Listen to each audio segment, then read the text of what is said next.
Ben Carson wrote a book targeting kids. God, please do not let your kids read that book. Whatever you do, don't allow that. And he has some thoughts on pre-K liberal indoctrination.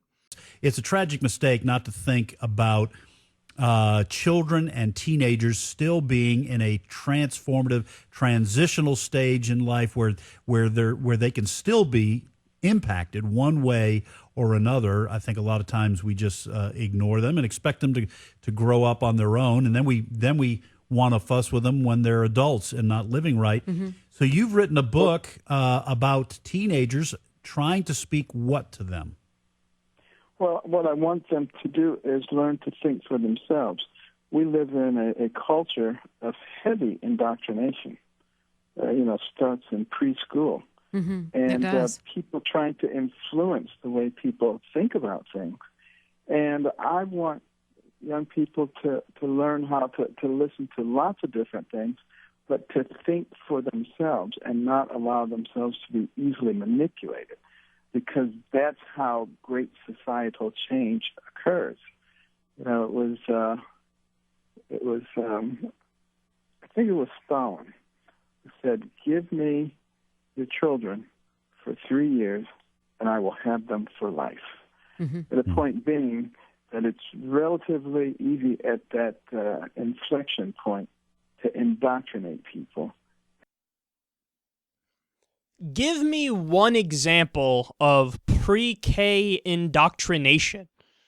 What are they learning in pre-K? They're learning how to do recess for more than half the day. That's what they're doing, and they're finger painting the rest of the time. Pre-K indoctrination. Pre-K indoctrination. I don't know where they come up with this stuff, but here's what's really going on. Projection. Because who does the real indoctrination in America? You guys! Time and time and time again.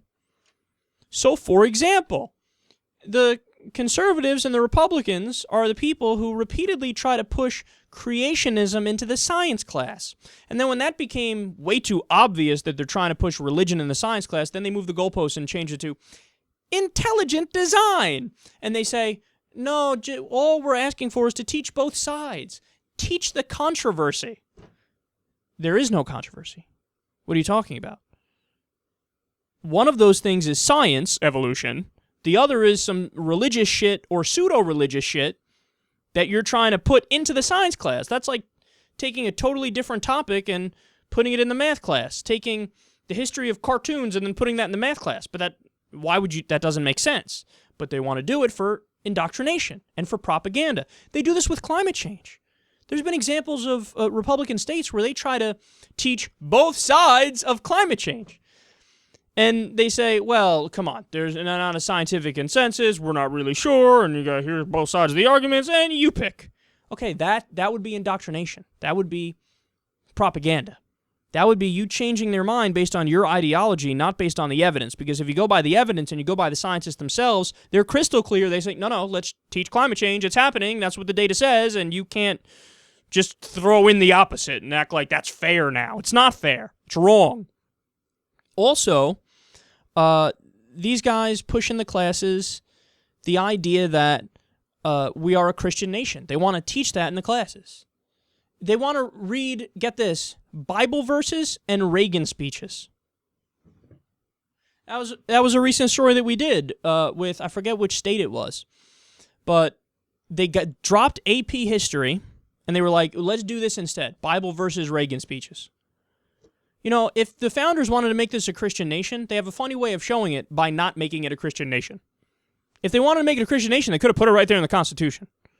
By the way, Amendment number 1 at the end here, little part we added, we are officially a Christian nation. It would have solved this whole debate that we're having right now. Actually, it wouldn't, because the Republicans would still, in their infinite stupidity, find a way to go, no, even though it says we're not a Christian nation, they really meant the opposite. They were playing mental jujitsu with us. Ah, they got you stupid lib. See, we are a Christian nation. Pfft, idiot. You don't agree with that? Clown.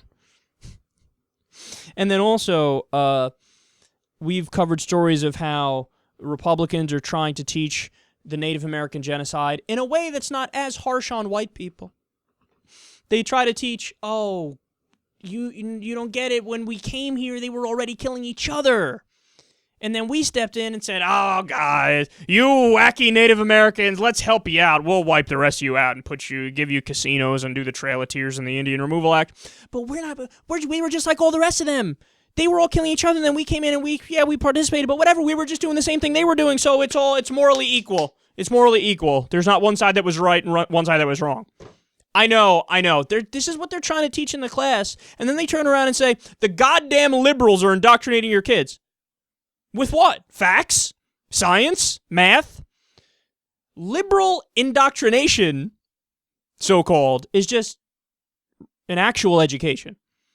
As Stephen Colbert said, reality has a well-known liberal bias. Yeah, the facts of reality are that the civil rights movement was correct and was just and was proper and was intelligent, and it was one side was right and one side was wrong. The segregationists were wrong, the civil rights people were right, period. That is a liberal bias, right? To say Martin Luther King was right, he was a liberal, he's right. Yeah, that is a liberal bias. But to teach it that that's the right side is still accurate. So they say that we are doing indoctrination when they're doing indoctrination. It's the trick they've been doing forever. It is projection. And final thing real fast. Here's another new one that they're trying to do. Not teach the New Deal. How could you not teach the New Deal? It's one of the biggest, if not the biggest, economic story in American history. How FDR came along and said, yeah, here's what we're going to do. A mixed market economy in a much stronger way. We're going to have a mix of socialism and capitalism as opposed to a more laissez-faire capitalist system, which led to the Depression and the stock market crash and all these other problems and runs on the banks before when there was less regulation. It's a tremendous story. Social Security and when you add in Lyndon B. Johnson and the war on poverty as well, the Democratic administrations with Social Security, Medicare, Medicaid, and all these different programs, those are amazingly important, and you have to teach that. But no, what do they want to discuss? Bible versus Reagan, I'm out. So tell us again who's doing indoctrination and who's not.